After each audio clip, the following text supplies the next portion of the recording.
Hello students. आज हम पढ़ेंगे jurisdiction of the supreme court of United kingdom, यानी यूनाइटेड किंगडम के सर्वोच्च न्यायालय का क्षेत्राधिकार। सर्वोच्च न्यायालय का जो क्षेत्राधिकार है उसमें हम ये देखते हैं कि ब्रिटेन के सर्वोच्च न्यायालय को काफ़ी शक्तियाँ दी गई हैं। सर्वोच्च न्यायालय अंग्रेजी विधि, उत्तरी आयरिश विधि तथा स्कॉटिश सिविल विधि से संबंधित सभी मामलों में उच्चतम न्यायालय है। यह इंग्लैंड, वेल्स, उत्तरी आयरलैंड और स्कॉटलैंड में दीवानी वादों में अंतिम अपीलीय न्यायालय का कार्य करता है। यह इंग्लैंड, वेल्स और उत्तरी आयरलैंड में फौजदारी मामलों में अंतिम अपीलीय न्यायालय के रूप में भी सुनवाई करता है।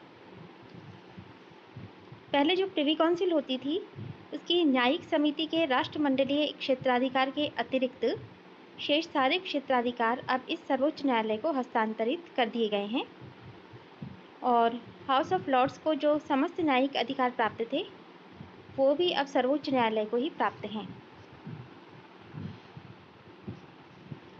इस क्षेत्राधिकार के अतिरिक्त सर्वोच्च न्यायालय यूनाइटेड किंगडम यानी इंग्लैंड, वेल्स और उत्तरी आयरलैंड का सर्वोच्च अभिलेख न्यायालय है।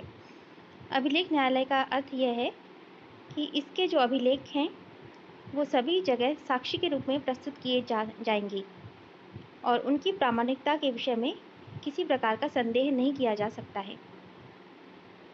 सर्वोच्च न्यायालय के द्वारा यूनाइटेड किंगडम के किसी भी न्यायालय के निर्णय के विरुद्ध यदि अपील की जाती है तो उस अपील पर दिए गए निर्णय समस्त देश पर लागू होंगे, किंतु हस्तांतरित विषयों पर दिए गए सर्वोच्च न्यायालय के निर्णय अधीनस्थ न्यायालय पर बाध्यकारी रूप में लागू नहीं होंगे। इसके बाद हम ये देखते हैं कि लॉर्ड चीफ जस्टिस जो है उसकी क्या क्या शक्तियां हैं।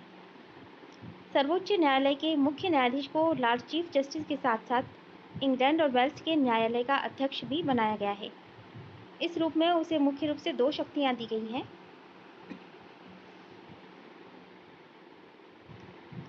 इंग्लैंड और वेल्स के न्यायालयों के अध्यक्ष के रूप में वो वहाँ के सभी श्रेणी के सभी न्यायालयों का अध्यक्ष है। इनमें से किसी भी न्यायालय में बैठ सकता है, आदेश और निर्देश दे सकता है और वो ये भी देख सकता है कि न्यायालय का कार्य नियमानुसार हो रहा है या नहीं हो रहा। इस तरह से वो इंग्लैंड और वेल्स की समस्त न्याय व्यवस्था का प्रधान है। इंग्लैंड और वेल्स के न्यायालय के अध्यक्ष के रूप में लॉर्ड चीफ जस्टिस वहाँ की न्याय व्यवस्था से संबंधित समस्त स्थितियों को मंत्रिमंडल, लॉर्ड चांसलर और संसद को अवगत कराता है।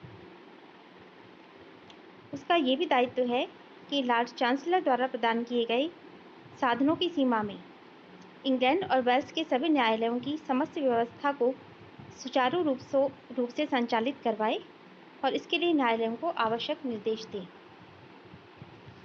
यह स्कॉटलैंड एक्ट 1998, उत्तरी आयरलैंड एक्ट 1998 एवं गवर्नमेंट ऑफ वेल्स एक्ट 2006 के अंतर्गत हस्तांतरण के मामलों यानी डिवॉल्यूशन मैटर्स के मामले सुनता है। यह जुरिस्डिक्शन इसे प्रिवी काउंसिल की न्यायिक समिति से दिया गया है। ये हस्तांतरण के मुद्दों का निर्णय करता है। ये वे मुद्दे हैं कि क्या स्कॉटलैंड, वेल्स और उत्तरी आयरलैंड की डिवोल्व कार्यपालिका और विधायिका ने अपनी शक्तियों के भीतर काम किया है या कार्य करने का उद्देश्य रखा है या उन पर लगाए गए किसी अन्य कर्तव्य का पालन करने में वे विफल रहे हैं। हस्तांतरण के मामले सुप्रीम कोर्ट तक 3 साधनों से पहुंच सकते हैं। एक संदर्भकर्ता के माध्यम से जो प्रासंगिक वैधानिक शक्तियों का प्रयोग कर सकता है, जैसे कि अटॉर्नी जनरल। दूसरा, कुछ उच्च न्यायालयों से अपील के माध्यम से जो इंग्लैंड, वेल्स, स्कॉटलैंड और उत्तरी आयरलैंड में है, और कुछ निश्चित अपीलीय अदालतों से एक संदर्भ के माध्यम से। इस प्रकार वह हस्तांतरण संबंधित मामलों की सुनवाई करता है। इसके बाद हम देखते हैं कि वहाँ की न्यायिक प्रक्रिया क्या है।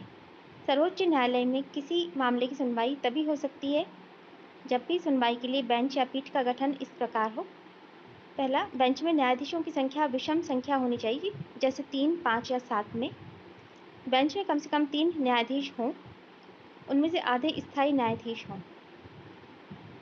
जहाँ तक संभव होगा न्यायालय अपना निर्णय सर्वसम्मति से देगा, नहीं तो बहुमत से ही देगा। यदि किसी विषय पर विशेष योग्य परामर्शदाताओं के सहयोग की आवश्यकता है तो वह उन्हें नियुक्त कर सकता है।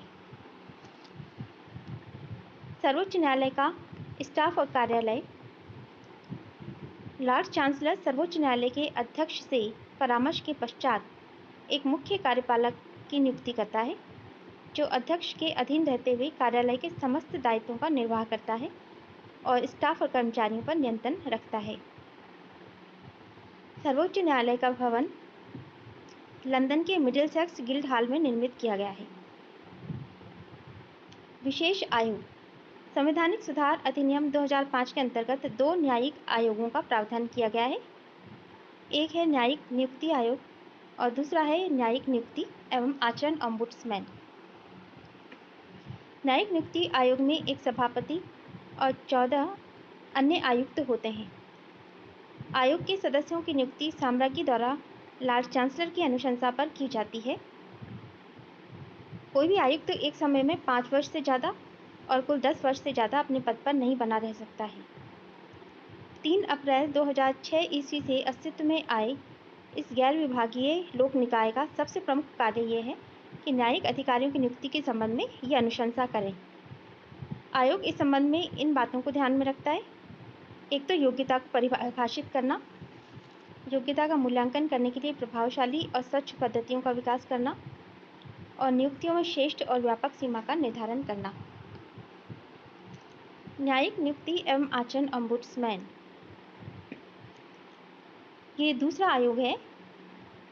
ओम्बुड्समैन ने 3 अप्रैल 2006 ईस्वी से कार्य करना शुरू कर दिया। इसमें साम्राज्ञी लॉर्ड चांसलर द्वारा अनुशंसित व्यक्ति को ओम्बुड्समैन के पद पर नियुक्त करती है।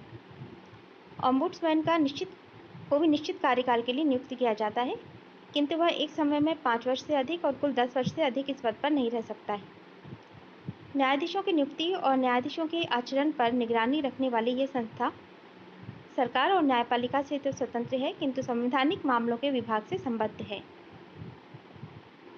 ओम्बुड्समैन की कार्य प्रक्रिया। ओम्बुड्समैन न्यायाधीशों की नियुक्ति प्रक्रिया के विरुद्ध शिकायतें सुनता है, पर वह शिकायत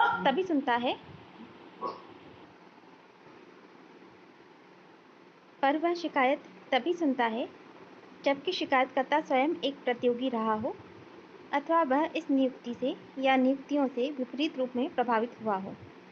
ओम्बुड्समैन न्यायिक आचरण या अनुशासन संबंधी शिकायतों पर भी विचार करता है, पर वह इन शिकायतों की जांच तभी करता है जबकि ऐसी शिकायतें पहले से न्यायिक शिकायतें कार्यालय के पास विचाराधीन हो या अनुचित आचरण के 28 दिन पश्चात तक ऐसी शिकायत भेजी गई हो।